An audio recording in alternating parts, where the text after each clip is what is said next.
No episódio anterior, vimos a primeira grande ironia da Reforma. Um movimento que queria uma fé mais pura e mais intensa acabou contribuindo para desmantelar o cosmos encantado que tornava Deus inevitável. Hoje, eu quero mostrar uma segunda dimensão dessa mesma história: o impulso de reformar não só a igreja, mas a vida cotidiana inteira. E o que aconteceu com esse impulso? Há uma ideia que nasce no coração da reforma e que tem consequências que vão muito além da religião. É uma ideia simples, poderosa e, na época, radicalmente nova. A ideia de que não existe vida profana, ou seja, não existe vida que não seja sagrada, que não seja ligada a Deus. Antes da reforma, havia uma hierarquia implícita nas ocupações das pessoas na sociedade. No topo estava a vida monástica, os monges, as freiras, os que renunciavam ao mundo, à propriedade e à família para se dedicar exclusivamente a Deus. Depois vinha o clero secular, ou seja, os padres, os bispos que viviam no meio do povo e que não estavam afastados em monastérios. E depois, num patamar visivelmente inferior, vinham as pessoas laicas comuns, a maioria das pessoas, as que trabalhavam, que se casavam, que criavam seus filhos e viviam no mundo. Essas pessoas podiam se salvar, é claro, mas havia uma percepção geral de que essas últimas pessoas eram cristãs de segunda categoria e que carregavam o peso de compromissos que as impediam de se dedicar plenamente a Deus. A Reforma rejeitou tudo isso radicalmente. Lutero foi um dos primeiros a dizer claramente que a mulher que cuida dos filhos está servindo a Deus tanto quanto o monge que ora várias vezes ao dia. O fazendeiro que trabalha a sua terra, o artesão que faz seu ofício, o comerciante que conduz seus negócios com honestidade, todos estão exercendo uma vocação. Não uma vocação menor, uma vocação. Isso parece óbvio para nós hoje, mas não era óbvio. Era uma ruptura radical com séculos de teologia que tinha colocado a vida contemplativa num patamar qualitativamente superior ao da vida civil ativa. Essa afirmação da vida comum como sagrada tinha uma lógica interna poderosa.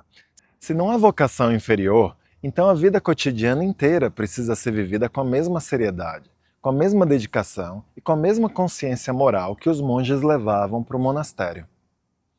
Não é que o trabalho comum tenha se tornado suficiente para a salvação. Para os reformadores mais radicais, especialmente Calvino, a salvação era inteiramente obra de Deus e não do ser humano.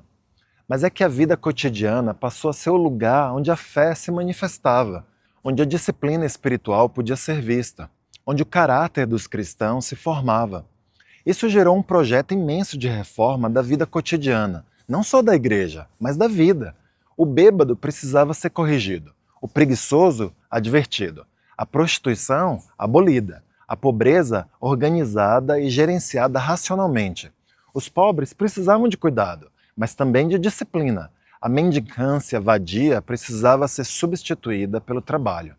Há uma visão de sociedade aqui que é extraordinariamente ambiciosa. Uma comunidade onde cada pessoa vive sua vocação com integridade, onde a desordem moral é corrigida e onde a ordem social reflete o que Deus quer.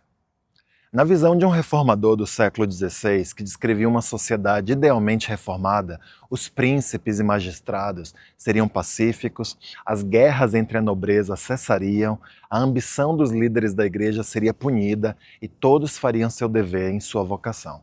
Crianças seriam instruídas desde jovens na disciplina santa, o ensino cristão seria ensinado com pureza e os sacramentos como o batismo, o casamento e a ceia seriam administrados corretamente.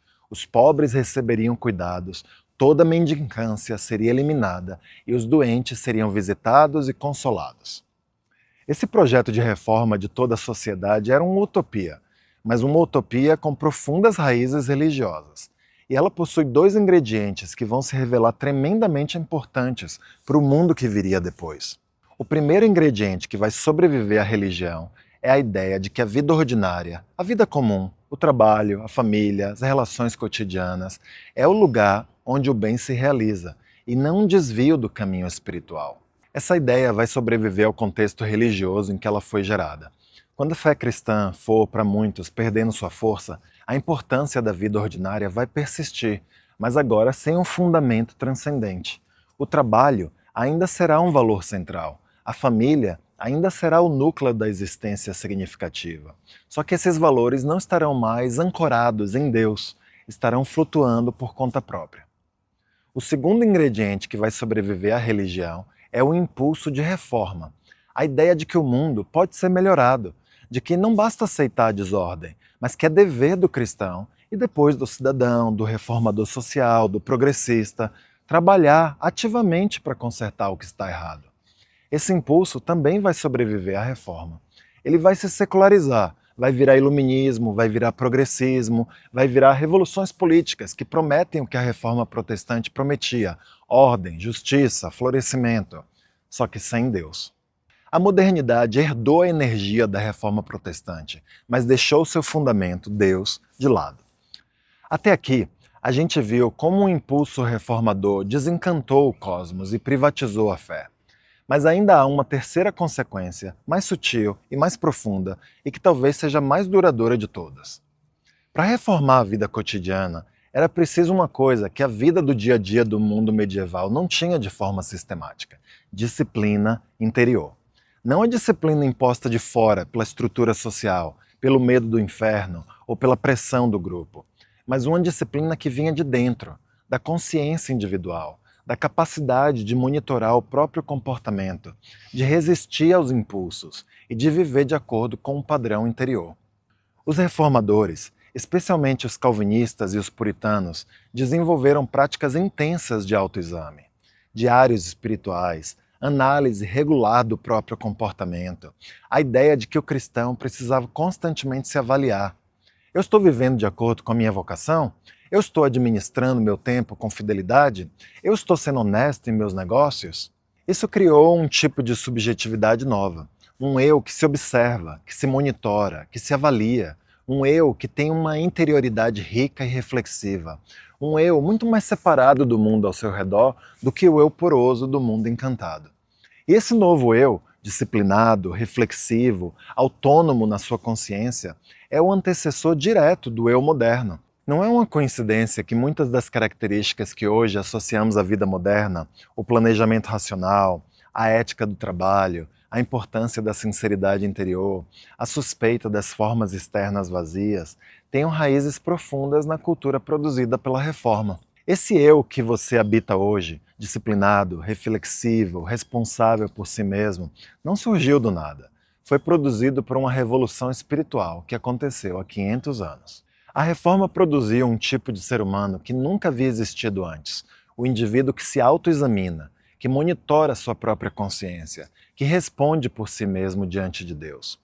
O que esse indivíduo fez com o mundo? No próximo episódio, eu fecho essa semana com a ironia mais profunda de todas. Como o intenso fervor religioso da Reforma e o processo de secularização não são opostos, mas estão conectados de formas surpreendentes.